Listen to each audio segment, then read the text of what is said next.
कि हमारे सनातन धर्म में एक भगवान, एको ब्रह्म द्वितीयो नास्ति। जब ईश्वर एक है तो कोई ये कैसे कह सकता कि भाई भगवान हम दूसरा मान लें, फलाने को भगवान मान लें। तो मैंने पूछा कि भाई क्या आप किसी को पति मान सकती हो? लेकिन सनातन में तो 33 करोड़ देवी देवता है, वो देवता है, भगवान एक, वो देवता 33 करोड़ है। करोड़ मतलब कोटि मतलब प्रकार मानिए या कोटि मतलब करोड़ मानिए, वो प्रकार करोड़ अलग है। देवता है, अग्नि देवता है, वरुण देवता है, सूर्य देवता, इंद्र देवता है, भगवान राम, कृष्ण भगवान है, शिव, राम भगवान है। ये तो तीन अपने आप हो गए ना बात समझिए ना, बिजली को चलाने के लिए 3 तार होते हैं ना, फेस 1, फेस 2, फेस 3, पर बिजली तो एक ही है। नमस्कार दोस्तों, अनिरुद्धाचार्य जी जो कि एक कथावाचक हैं, वो अपने बयानों की वजह से काफी चर्चा में रहते हैं। इनकी क्लिप्स भी काफी वायरल होती हैं, जिनमें ये बड़े ही साफ साफ शब्दों में जवाब देते हुए नजर आते हैं। अब ऐसा ही सवाल इनसे महिलाओं के कपड़ों को लेकर पूछा गया, तो इन्होंने ये जवाब दिया। क्या अनिरुद्धाचार्य महाराज को मॉडर्न महिलाओं से दिक्कत है? महाराज जी वो तो कहती है माई लाइफ माई चॉइस, आप कौन हो गए? उनका शरीर उनके कपड़े।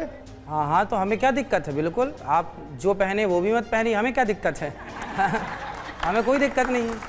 इनका ये स्वभाव है कि ये जवाब सीधा सीधा देते हैं। अभी TV9 पर इंटरव्यू में आए थे, जहां एक व्यक्ति ने श्रृंगवेद के श्लोक का एग्जाम्पल देते हुए 4 वर्ण यानी ब्राह्मण, क्षत्रिय, वैश्य और शूद्र के जन्म के बारे में पूछा। तो अनिरुद्धाचार्य जी ने एग्जाम्पल के साथ इस आदमी को आंसर दिया। तो ये वीडियो देखिए। अनिरुद्धाचार्य जी, शो में आने के लिए धन्यवाद। आपने 3 जो गॉड की परिभाषा कही, जनरेटर, ऑपरेटर एंड डिस्ट्रॉयर। मैं जनरेटर से संबंधित सवाल पूछ रहा हूँ। ऋग्वेद को आप सनातन तो मानते होंगे? बिल्कुल, वेद हमारे सनातन है जी। ऋग्वेद में एक श्लोक है, आपने सुना ही होगा, ब्रह्मण्यो अस्य मुखमासीद बाहु राजन्य करता उरु तदस्य यद वैश्य पद्मन्या शूद्रो अजायकर। बिल्कुल। तो इसका क्या मतलब है वो भी बता दीजिए। मुखमासीद बाहु राजन्यः कृतः उरु तदस्य यद वैश्यः पद्भ्यां शूद्रो अजायत। जी, ये श्लोक है। तो इसका मतलब ये है कि हमारे क्रिएटर ने ही हमें 4 भागों में बांट दिया गया व्यवस्था के लिए। तो जो आज के शूद्र हैं, जो व्यवस्था, आज शूद्र हैं कि नहीं है? बिल्कुल है ना। आज आप मानते हैं कि कुछ लोग 4 भाग है ना, ब्राह्मण, क्षत्रिय, वैश्य, शूद्र, ये चारों व्यवस्थापक। वो उनके पैरों से, क्रिएटर के पैरों से पैदा हुए हैं। किनके? ब्रह्मा जी के। बता रहे हैं, श्लोक का अर्थ समझिए।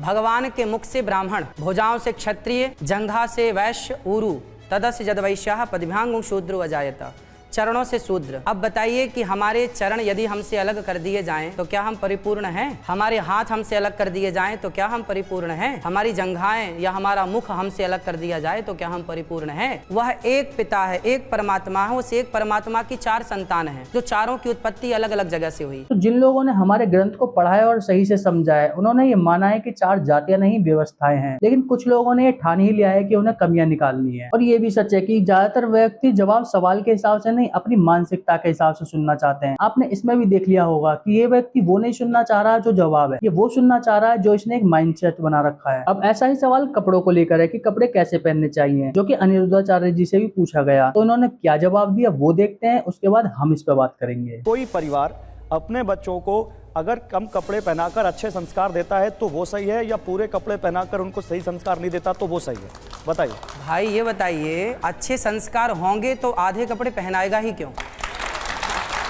मतलब आपके हिसाब से संस्कारी वही है जो पूरे कपड़े पहने? भाई, संस्कारी का मतलब है मर्यादा। संस्कारी का मतलब हम कपड़े से नहीं बोल रहे हैं।